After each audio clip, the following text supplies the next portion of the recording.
Can artificial intelligence actually solve earthquakes? It sounds like something straight out of science fiction, doesn't it?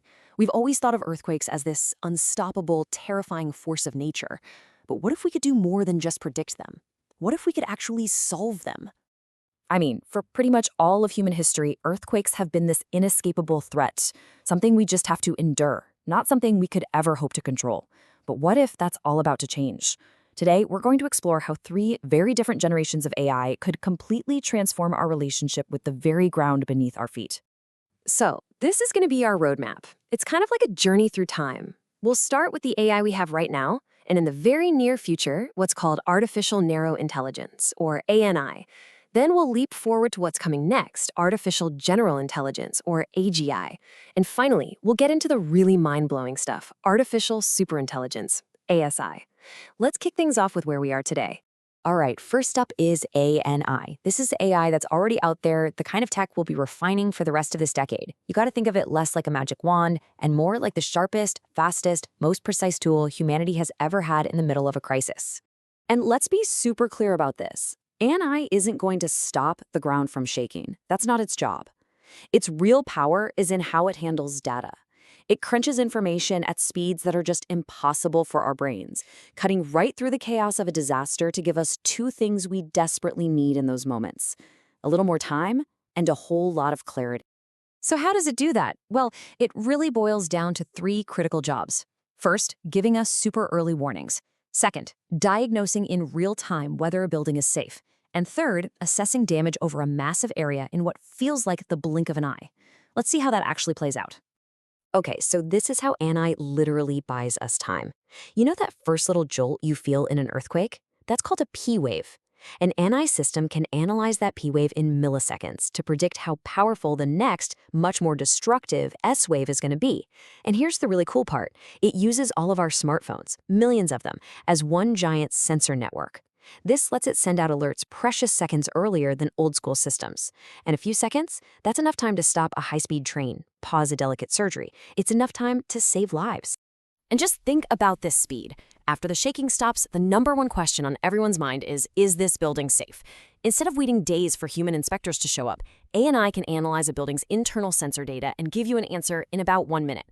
That's not just an improvement, that's a revolutionary change in how we respond to a crisis. So you see, ANI is basically our partner in the middle of the chaos. It fills that critical information vacuum right after a disaster when we're all overwhelmed, empowering first responders with solid data. But this is all about reacting faster. What happens when AI moves from just being a tool to being the commander? And that brings us to the next phase.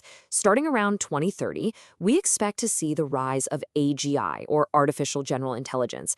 This is a huge leap. This is where AI evolves from a highly specialized tool into an autonomous commander, one that can understand and manage incredibly complex systems all on its own. And the difference here is just profound. An ANI follows a direct, simple command: stop the train. But an AGI, it gets the big picture goal: minimize damage across the entire city. So it's not just going to stop one train. It's going to orchestrate the entire city's infrastructure, power grids, traffic systems, you name it, to protect everyone. This is the jump from a specialist to a city-wide strategist. So what can the city commander do? It could manage everything: power, traffic, communications, as if it were a single unified operating system. It could send the unique, personalized evacuation plan to every single person's phone at the exact same moment. It would command armies of autonomous rescue bots and construction drones. It would even be working on scientific breakthroughs, like inventing new earthquake-resistant materials. This completely changes the definition of a disaster. With an AGI in charge, the goal shifts from just survival to systemic resilience. The key question is no longer how many people were lost. It's how quickly and efficiently can we get the city back on its feet. A catastrophe literally becomes an optimization problem. Okay, now for the final, most speculative leap. We're looking at 2040 and beyond. ASI, or artificial superintelligence. This is where we stop managing the effects of an earthquake and we start controlling the cause itself.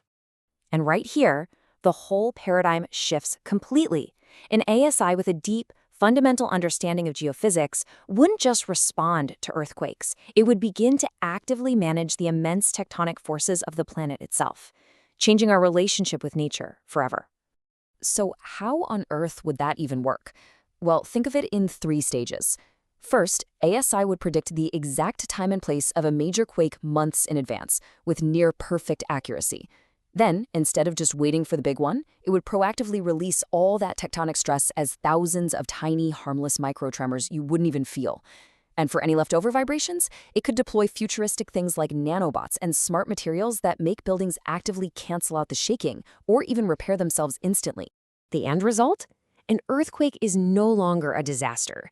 It just becomes a quiet background process, part of the planet's normal energy cycle, managed by the ASI. The terror that humanity has lived with for millennia would just be gone. So we've taken a journey from a precision tool to an autonomous commander, all the way to a planetary architect. Let's pull all that together now and see what this incredible evolution really means for us. This table really says it all.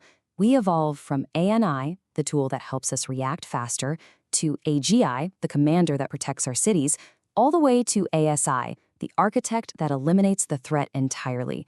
And notice how our role changes. We go from being an active user getting an alert to a partner living in a protected system to, finally, just a beneficiary on a perfectly managed planet. It's a journey from mitigation to true prevention. And that leaves us with this final, really profound question. When we finally conquer one of nature's most terrifying forces and outsource the very management of our planet, what do we focus on next?